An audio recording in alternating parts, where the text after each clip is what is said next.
అండి అందరికి ఎలా ఉన్నారు బాగున్నారా? సో ఈ రోజు అయితే మనం ఇది ఆంధ్ర స్టైల్ అనుకోండి, మేమైతే గుంటూరులో ఇలానే చేసుకుంటాం. గోంగూరని ఇలా కడిగి పెట్టేసుకొని మంచిగా దీన్ని ఎక్కువసార్లు వాష్ చేసుకోండి, ఎందుకంటే ఇసుకుంటుంది కాబట్టి నీళ్ళు వడకట్టే దాంట్లాగా వాష్ చేసేసుకోండి.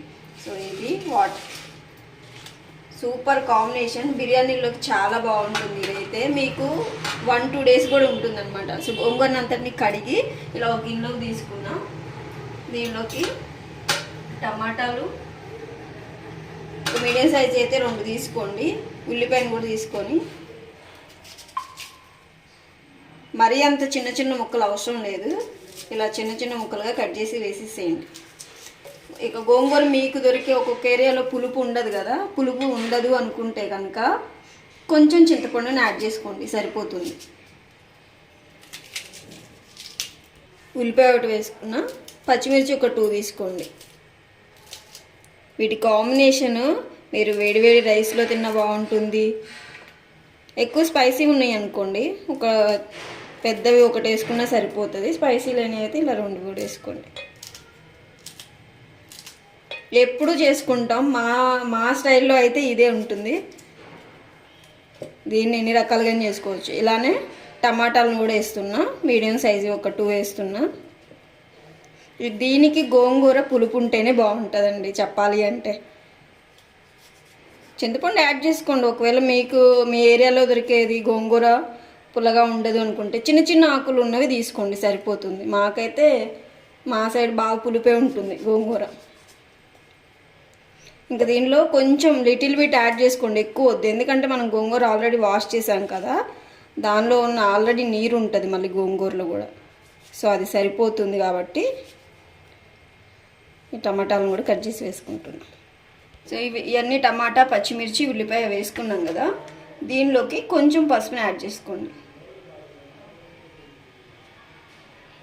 ఇలానే కారం కూడా, పచ్చిమిర్చి వేసుకున్నాం కదా, సో చూసుకొని కారం వేసుకోండి, సరిపోతుంది. ఇలానే పెట్టేసి కొంచెం మూత పెట్టేసేయండి. మూత పెట్టేసి మీడియంలో పెట్టేసుకోండి. తొందరనే ఉడికిపోతుంది, అడుగంటకుండా చూసుకోండి. వాటర్ కూడా ఏం యాడ్ చేయక్కర్లేదు. ఒకవేళ మీకు వాటర్ కంటెంట్ అసలు లేదు గోంగూరలో అనుకున్నప్పుడు యాడ్ చేసుకోండి. ఎప్పుడు ఫ్రెష్ చేసుకుంటేనే బాగుంటుందండి, గోంగూరని అయితే నిలవబెట్టి చేసుకోకండి, తొందరనే ఉడుకుతుంది. ఉడికిన వెంటనే నెక్స్ట్ ప్రాసెస్ మీకు చూపించేస్తాను. చూసారు కదా, ఉడికేసింది. దీన్ని పప్పు గుత్తితో ఎనుక్కోండి.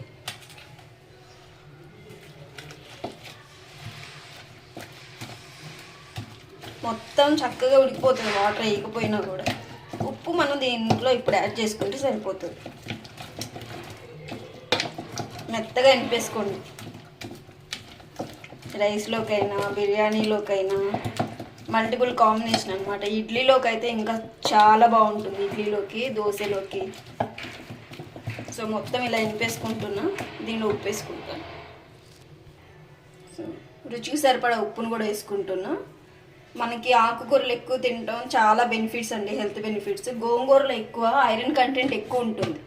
మీరు వీక్లీ వన్స్ అన్న తీసుకోవడానికి ట్రై చేయండి. మొత్తం ఇలా కలిపేసుకున్నా, ఉప్పు సరిపడా వేసుకోండి, అప్పుడే మనకి మంచి టేస్ట్ అయితే వస్తుంది. ఒకవేళ సరిపోకపోతే చూసి మళ్ళీ వేసుకోండి. మా సైడ్ ఆంధ్ర స్టైల్ స్పెషల్ అనమాట. గోంగూర పెట్టింది పేరు గుంటూరుకి కదా, ఎన్ని రకాలుగా చేసుకోవచ్చు. సో మొత్తం ఇలా ఎనిపేసుకున్నాం కదా, దీన్ని ఇప్పుడు తిరుమాత వేసేసుకుంటే సరిపోతుంది. ఎనిపేసిన తర్వాత దీన్ని తిరుమాతకు అయితే నేను రెడీ చేసుకుంటున్నా. పప్పు తీసేసి పక్క పెట్టేసేద్దాం. గోంగూరని అయితే వెనక్కి పెట్టుకున్నాం కదా, తిరుమాత ఇవన్నీ కరివేపాకు వేసి ఇందులో వేసేస్తాం. ఇప్పుడు మొత్తం ఒకసారి కలుపుకోండి. చూసారు కదా, చూస్తుంటే తినాలనిపించేలాగా మనకి గోంగూర అయితే రెడీ అయిపోయింది. ఒకవేళ నచ్చితే మీరు కూడా ఒకసారి ట్రై చేయండి, ఎలా ఉందో కూడా కామెంట్ చేయండి. వీడియో నచ్చితే లైక్ చేయండి, షేర్ చేయండి, సబ్స్క్రైబ్ చేసుకోండి. గుంటూరు స్పెషల్ గోంగూర అయితే రెడీ అయిపోయింది మనకి. మీకు బిర్యానీలో కూడా ఇది చాలా చాలా బాగుంటుంది, డెఫినెట్గా ట్రై చేయండి. ఓకేనా, బాయ్.